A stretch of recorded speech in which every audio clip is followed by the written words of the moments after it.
हरे कृष्णा। विश्व में जो होली नाम का उत्सव मशहूर है, वो यहीं से आरंभ होता है। हमारे घर में उत्सव जो होता है होली का, वो फाल्गुन शुद्ध पूर्णिमा को होता है, जिस दिन हम सब लोग साल में एक बार होली मनाते हैं। उसके पहले दिन होली जलाते हैं, होली का दहन करते हैं। लेकिन ब्रज में वसंत पंचमी यानी माघ शुद्ध पंचमी, जो इस साल 26 जनवरी को थी, परसों, वहाँ से आरंभ होती है होली। और होली का उत्सव जो है उसको वसंतोत्सव कहते हैं। वो चलता है कम से कम 2 महीने, लेकिन मेन 45 डेज तो चलता ही है। उसके बाद 2 महीने तक उसको चलते रहता है।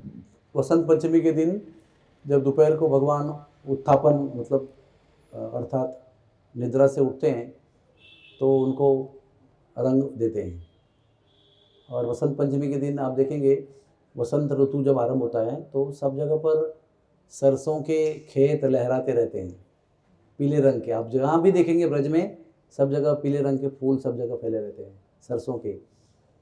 तो भगवान भी पीला रंग का पोशाक धारण करते हैं और पीले रंग के अलंकार पहनते हैं। पीले रंग का मोरपंख मतलब पीले पंखा और मुकुट पहनते हैं। धोती पीले रंग की तो पहनते ही हैं। सब कुछ पीले रंग का होता है। यहाँ तक कि भोजन भी जो प्राप्त करते हैं उस दिन, वो भी पीले रंग का होता है। पीले चावल, पीली दाल, पीली सब्जी, पीली मिठाई, पीले पकौड़े, हर प्रकार का पूरा जो भोग है सब पीला रंग का होता है। बहुत विचार करके लोग भोग बनाते हैं उसको। और ब्रज में सब जगह पर भगवान के पर्दे भी पीले होते हैं। पुजारी भी पीले रंग के वस्त्र पहनते हैं। उसको बसंती कहते हैं, सब लोग बसंती पहनते हैं सब जगह पर। विशेष महत्व है उसका। वसंत पंचमी के दिन सब लोग बसंती पहनते हैं। तो वो जो होली है उसका आरंभ ब्रज में हुआ है, और ब्रज में भी नहीं, बरसाने में हुआ है। तो जो मेन यहाँ की होली है उसको कहते हैं रंगीली होली।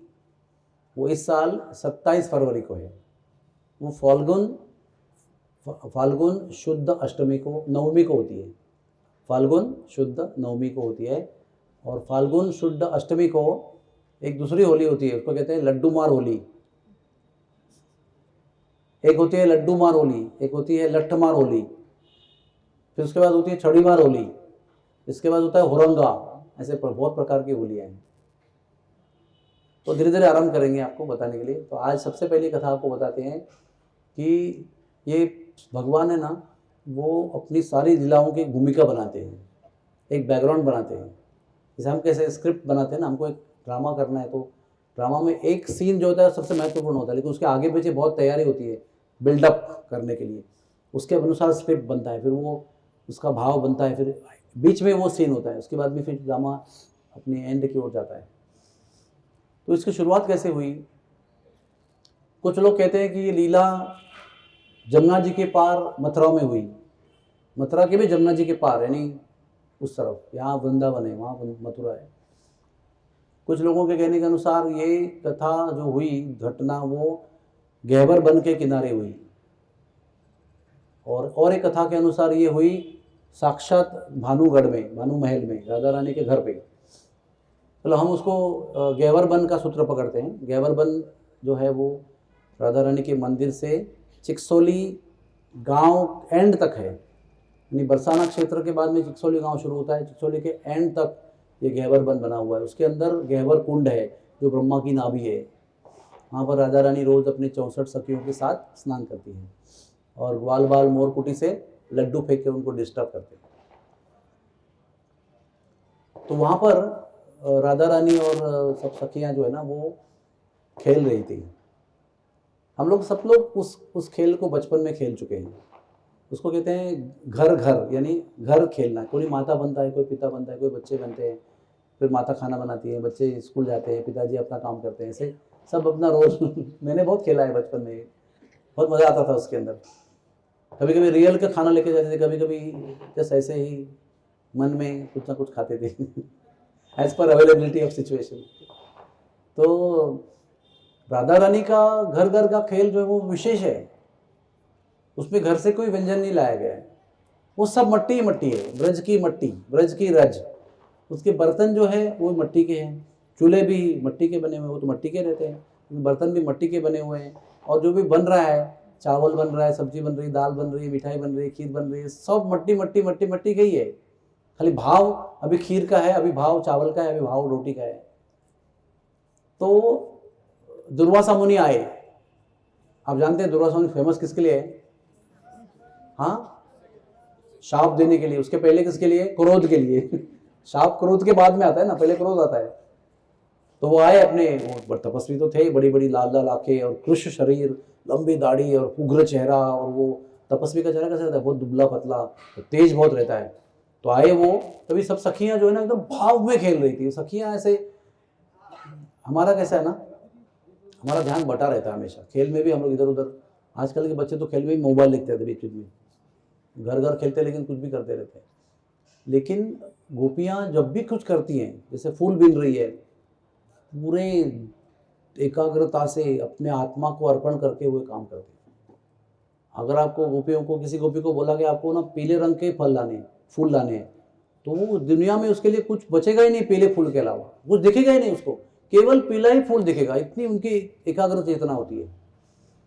और जब ये खेल खेल खेल रहे हैं तो उनका मट्टी नजर नहीं आ रही है, उनको खीर चावल दाल सब दिखाई पड़ रहा है। तो राधा रानी अभी मट्टी की खीर बना रही है, बहुत सुगंधित गुलाब खीर बना रही है, और गोपियां भी बड़े आनंद से उसको हेल्प कर रही है, उसी भाव में कि खीर बन रही है, उनको खुशबू भी आ रही है, उनको सब कुछ अनुभव हो रहा है। उतने में दुर्वासा मुनि आते हैं, तो ये भाव में कहते हैं, अरे महाराज जी आइए, खीर बन रही है, खाइए। तो महाराज जी को गुस्सा आता है, क्योंकि वो देख रहे हैं ये सब मट्टी का ही खेल चल रहा है, मुझे मट्टी खिलाओगी, भस्म कर दूंगा मैं शाप देकर। तो बेचारी डर गई। वो डर के अचानक उनका सडनली ऐसा, उनको अपेक्षित नहीं था कि ऐसे कुछ शाप बाप कहने की धमकी मिलेगी। डर के भाग गई राधा रानी के पास और कहने लगी, देखो बाबा है, लाल लाल आंखें जलाकर भस्म करने की बातें कर रहे हैं। उतने में वो पास आए जहाँ चूल्हे में राधा रानी बना रही है। तो राधा रानी का जो है ना मधुर संभाषिणी, सम्मोहिनी संभाषिणी उनका एक नाम है। तो जब कुछ बोलती है ना तो सामने वाला पूरा तरह से पिघल जाता है, कितना भी क्रोध हो, कितना भी कुछ भी हो, जब उनका वक्तव्य संभाषण शुरू होता है तो सामने वाला पूरा भाव विभोर हो जाता है। अभी अभी शाप देकर भस्म करने वाली बातें करने वाले दुर्वासा मुनि एकदम पिघल गए, और उसने अपने मट्टी के बर्तन में मट्टी की खीर उनको दे दी। ले लीजिए महाराज जी, गरम गरम है, आनंद आएगा। तो वो लेकर खाने लगे उसको। हाँ, लौकिक दृष्टि से मट्टी खा रहे हैं और उनको दिव्य खीर खाने का आनंद प्राप्त हो रहा है। दिव्य खीर खा रहे हैं और खाते गए, और दे और दो, खाते गए खाते गए खाते गए, रोमांच खड़े हो गए, आंखों से अश्रु आए, गला गदगद हो गया, भाव विभोर हो गए। वो राधा रानी हंस रही है उनको देखकर। तो दुर्वासा मुनि कहते हैं, प्रसन्न होकर कहते हैं, गदगद होकर। देखो, जो व्यक्ति, ये दुर्वासा के विषय में बहुत कुछ शास्त्र में जानते हैं आप। दुर्वासा मुनि ने बहुत जगह जाकर बहुत कठोर तप किया है। कुंती देवी के बचपन के घर पे, कुंती भोज राजा के घर जाकर ऐसी कड़ी तपस्या की थी कि सारे देवताओं को, सारे पंच महाभूतों को, जितनी भी शक्तियां हैं, ग्रह तारे नक्षत्र और पंच महाभूत जितने भी है, सबको वश कर लेता उन्होंने। और किसी को भी मंत्र देकर वो व्यक्ति को वश करने में योग्य बनाते थे। तो कुंती को भी 5 मंत्र दिए, बोलो जब चाहे जिस भी देवता का याद करो, ये मंत्र बोलो तो तुम्हारे वश हो जाएगा। ऐसे थे वो, और जगह जगह जाकर शाप देते लोगों, बहुत डरते थे लोग। कई कहानियां उनके, वो ऐसे जैसे लगता है कि अमर ही है, कब से है, अभी भी है दुर्वासा मुनि। एनीवेज, तो उन्होंने राधा रानी को ना वरदान दिया प्रसन्न होकर। मैं ये कहना चाहता था कि ऐसे कठोर तथा कथित कठोर हृदय, कठोर व्यवहार वाले, सदैव क्रोधित रहने वाले, सदैव शाप देने वाले व्यक्ति को उन्होंने पिघला दिया। ये राधा रानी की पावर है, ये राधा रानी की शक्ति है। जो दुर्वासा मुनि क्यों जगन नियंता, जगन निर्माण करता कृष्ण को भी पिघला देते हैं और अपने वश में कर देते हैं। हाँ? इतना वश में किया, इतना प्रसन्न किया कि उन्होंने उनको वरदान दिया कि आपके हाथ से जो भी बनेगा इसके भविष्य में आगे, वो अमृत से भी अधिक स्वादिष्ट होगा। जो भी आपके हाथ से बना हुआ व्यंजन प्रसाद पाएगा, वो सदैव विजयी रहेगा और सदैव रोग मुक्त रहेगा, उससे कुछ रोग नहीं होगा। महाराज जी आगे कहते हैं कि उसकी मृत्यु भी नहीं होगी, ऐसा भी वरदान दिया उन्होंने। सदैव निरोगी रहेगा, सदैव विजयी रहेगा और उस व्यक्ति को अमृत से भी अधिक आनंद आएगा स्वाद का। अभी जब ऐसी कोई घटना होती, समझो जो आपके हमारे इलाके में किसी लड़की को ऐसा वरदान प्राप्त हुआ, या कोई लड़की, हमारी सोसाइटी में एक लड़का है, हाँ, उसने अमिताभ बच्चन के साथ में एक फिल्म में थोड़ी देर के लिए काम किया था। पूरे मीराट में फेमस हो गया था वो, कि ये लड़का जो है वो हमारे सेक्टर में रहता है, ये बिल्डिंग में रहता है, वो उसने अमिताभ बच्चन के साथ काम किया था। तो ऐसी बात कभी छुपती नहीं है, तुरंत फैल जाती है। और आजकल तो क्या है, व्हाट्सएप, फेसबुक और क्या क्या है, तो 1 सेकंड के अंदर दुनिया के दूसरे कोने से बात आकर आपको फिर आ जाती है। पता है आपको, आपके यहाँ से उसका निर्माण हुआ था, उस घटना का, उस न्यूज़ का, तो 3 मिनट के अंदर वो आपको ही आ जाती है इन्फॉर्मेशन के रूप में। उस जमाने में ऐसा नहीं था, फिर भी राधा रानी सबकी प्रिय थी और राधा रानी को वरदान मिला। ये जो वरदान मिला वो सब जगह फैल गया, सब जगह फैल गया, राधा रानी का गुण गौरव सब जगह फैल गया। तो अभी यशोदा माई सोच रही है कि मेरे कृष्ण के लिए ऐसे ही कोई व्यक्ति चाहिए जिसके हाथ से भोजन मिलना चाहिए। और कुछ दिन पहले ही नंद बाबा ने अपने बेटे के may be 3rd, 4th, 5th जो भी है जन्म का बड़ा उत्सव मनाया था, और उसमें उन्होंने बड़ा भव्य उत्सव मनाया था। तो वो इतना उत्सव यशस्वी और क्या कीर्तिमान हो गया उत्सव कि सब जगह ब्रज में उसका बोलबाला हो रहा था कि नंद बाबा ने क्या प्रोग्राम बनाया था, नंद बाबा ने क्या उत्सव मनाया, नंद बाबा ने क्या भोजन खिलाया, नंद बाबा ने क्या सबको आनंद दिया, सबको, गौओं को, ब्राह्मणों को उतनी सेवा की, किसने धूमधाम से कृष्ण भगवान का जन्मदिन मनाया। तो कीर्ति मैया और वृषभानु महाराज सोच रहे हैं कि हमें भी इस प्रकार से एक उत्सव मनाना चाहिए, और नंद बाबा को खास उसमें आमंत्रण होना चाहिए, नंद बाबा के लिए ही ये उत्सव होना चाहिए। तो उन्होंने कीर्ति मैया से डिस्कस किया कि ऐसा ऐसा होना चाहिए, तो वो भी राजी हो गई। और नंद बाबा का अपना एक आइडिया था कि कैसे करना है प्रोग्राम। तो उन्होंने कीर्ति मैया को बोला कि मुझे राधा रानी के हाथ से नंद बाबा को भोजन खिलाना है, मैं मेनू बनाऊंगा और राधा रानी को रिक्वेस्ट करूंगा और राधा रानी उसको बनाएगी और राधा रानी अपने हाथ से उनको परोसेगी, ऐसे मेरी इच्छा है। तो दोनों मिलकर राधा रानी के पास गए और राधा रानी को कहा कि ऐसे ऐसे बाबा की इच्छा है कि आप ही भोजन बना दो। तो कुछ लोग कह रहे थे, छोटी सी लड़की को आप इतना भोजन बना के बोल रहे हो। नहीं नहीं, बाबा की विशेष इच्छा है कि आप ही बनाओ और नंद बाबा को अपने हाथ से परोसो। तो फिर ये प्रोग्राम का कंसेप्ट क्लियर होता है और फिर वो नंद बाबा को निमंत्रण देते हैं। यशोदा माई, नंद बाबा, कृष्ण, बलराम, मेन रोहिणी, और फिर कृष्ण भगवान तभी खेलने गए होते हैं तो निमंत्रण पहुंचता है। तो कृष्ण भगवान जब आते हैं तो ये चले जाते हैं, तो मैया कहती है कल हमको जाना है बरसाने, हमको निमंत्रण है, भोजन का निमंत्रण है, हमको जाना है।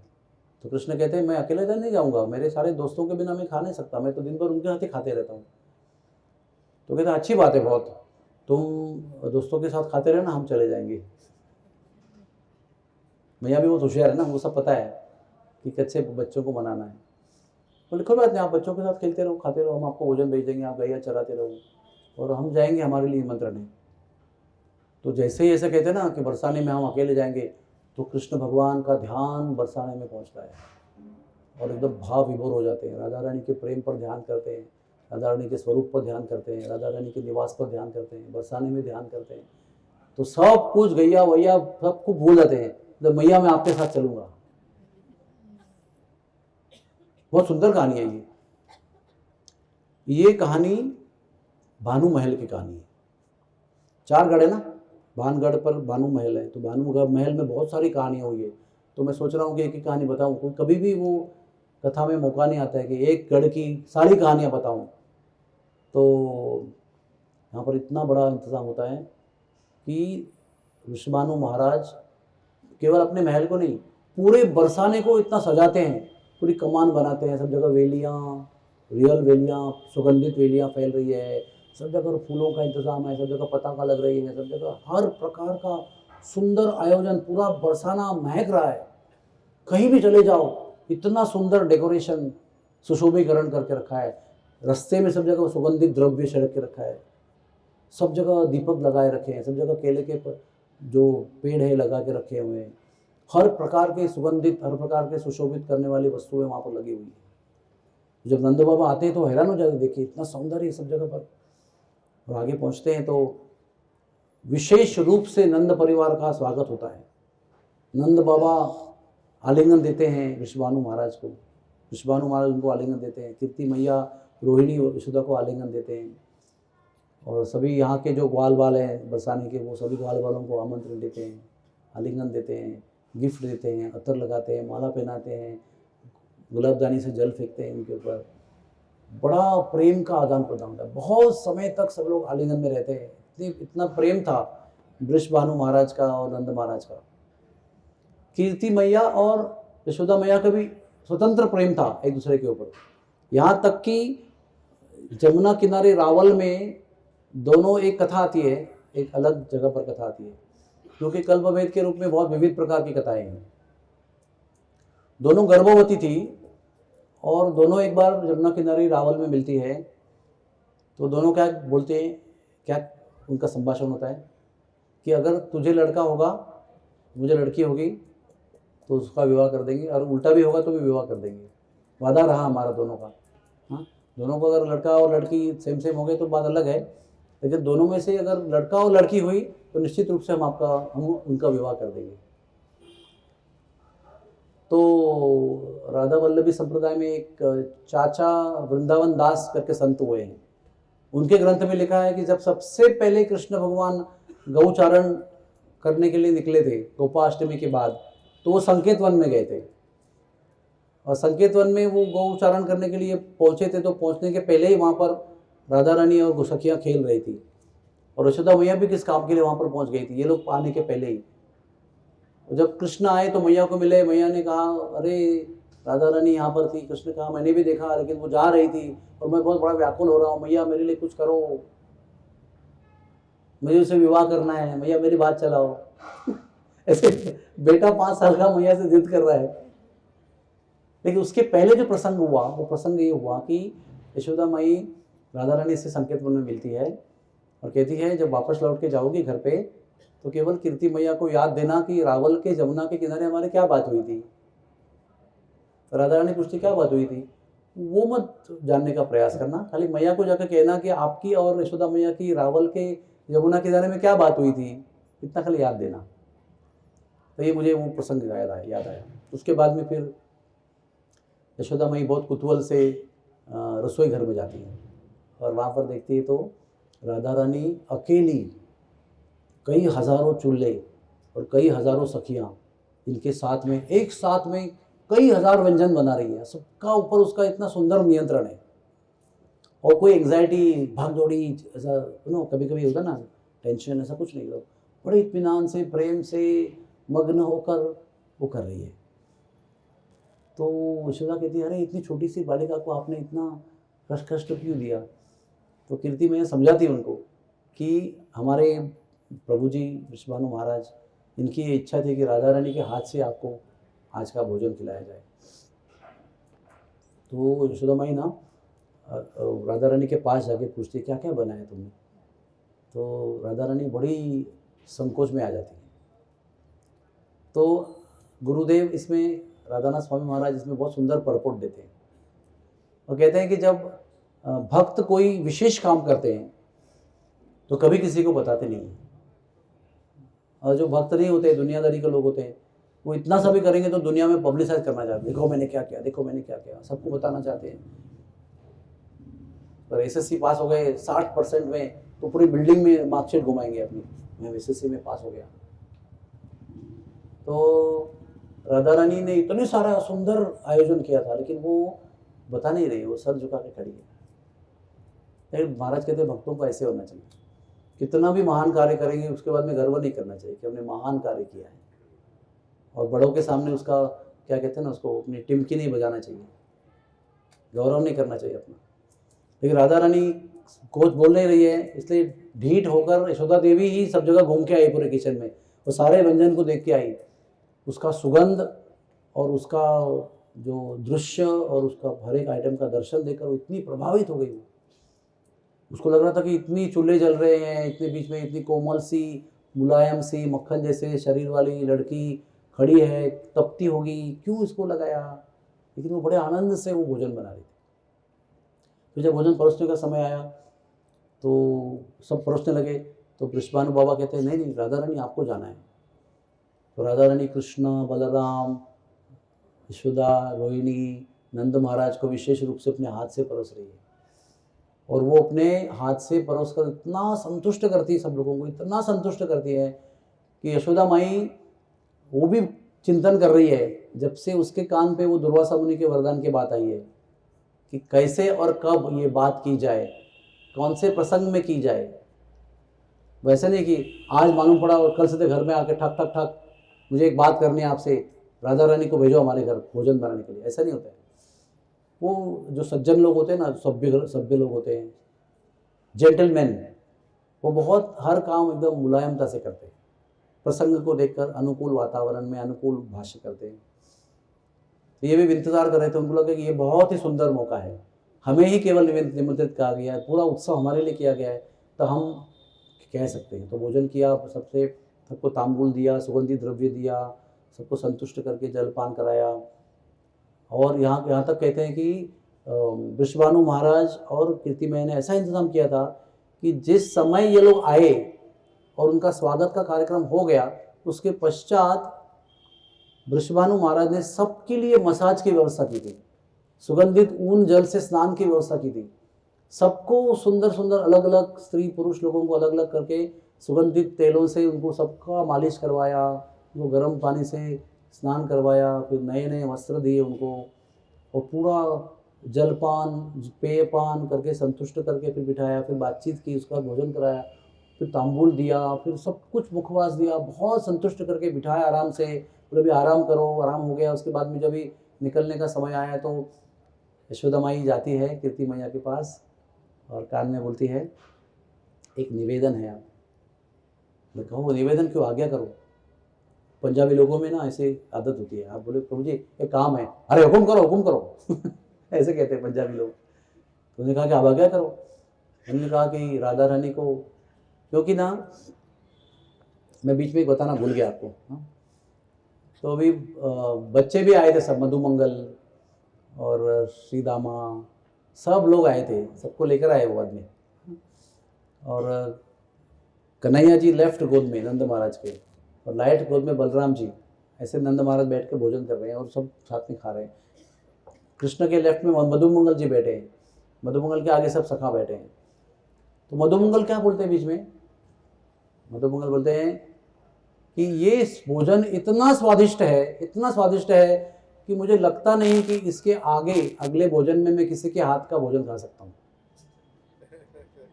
अभी मैं इसके आगे ये भोजन के अलावा, राधा रानी ने बनाए हुए भोजन के अलावा किसी के हाथ का भोजन नहीं खा सकते। तो कृष्ण कहते हैं मधुमंगल चुप हो जा, थोड़ा तमीज से बात कर। तो वो चुप हो जाता है, लेकिन खाता बहुत है और बहुत आशीर्वाद देता है, बहुत ब्राह्मण है ना, ब्राह्मण का बेटा है। फिर भोजन के उपरांत यशोदा मैया कैसे बात करती है, एंड में कहती है कि मधुमंगल ने जो बात की थी वो सत्य है। वो केवल मधुमंगल ने, वो लगता होगा आपको उदंड है इसलिए बोल दिया, लेकिन हम सबको भी वही कहना है कि अभी आज का भोजन जिस प्रकार से बनाया गया, जिस प्रकार से हमने पाया, लगता नहीं कि इसके आगे हम इसके हाथ के अलावा किसी के हाथ का खा पाएंगे। तो क्या आप हमको इजाज़त देंगे क्या कि राधा रानी को रोज़ भेजा करो और वही कृष्ण के लिए, और फिर हम लोग भी उस बहाने खाएंगे। तो कीर्ति मैया बहुत ही आनंद हो गई, बहुत आनंदित हो गई। उनके मन में भी क्या ना, लड़की वालों के मन में, माता पिता के मन में सदैव एक ही विचार चलता है, इसको पति कहाँ से ढूंढेंगे। कांस्टेंट मेडिटेशन, जैसे सयानी होती है तो उसके बाद विचार चालू होता है how to get her married. और कृष्ण का तो सबके मन में विचार है ही, उनका अकेले का नहीं, पूरे ब्रजवासियों के मन में एक ही विचार है, कैसा इनका मिलन किया जाए। तो उनके मन में वो चिंतन था ही, वो सब संकोच भी है, अभी कैसे बात करेंगे। उसकी क्या कहते हैं, सखी है ना वो, वृषभानु महाराज सखा है नंद महाराज के, कीर्ति मैया सखी है यशोदा मैया की, तो कैसे अभी सरलली बोलेंगे। तो जैसे ही वो कहते हैं तो वो बोलते अच्छा है, ये रास्ते में कुछ प्रगति हो रही है, तुरंत हाँ कह दी थी। कहते सूर्योदय के समय निकलेगी, और सूर्यास्त तक आपके वहाँ रहेगी, तीनों टाइम का भोजन बनाएगी और आप जो चाहे बनवा लेना। कहते हैं वृषभानु महाराज इतने प्रसन्न हुए इस बात पर कि उन्होंने पावन सरोवर के किनारे एक बड़ा भव्य महल बनाया। क्योंकि दो भोजन के बीच में थोड़ा समय रहेगा ना, तो राधा रानी हजारों सखियों को लेकर वहाँ जाएगी, तो बीच में क्या करेगी, तो बीच में उस महल में विश्राम करेगी। तो पूरा बड़ा महल बना, आज नहीं है महल वो, लेकिन वो शास्त्र में वर्णन आता है कि पावन सरोवर के किनारे बहुत बड़ा भव्य महल बनाया और राधा रानी ने रोज जाकर वहाँ पर कृष्ण के लिए भोजन बनाया। तो आज की कथा को हम यही विश्राम देते हैं।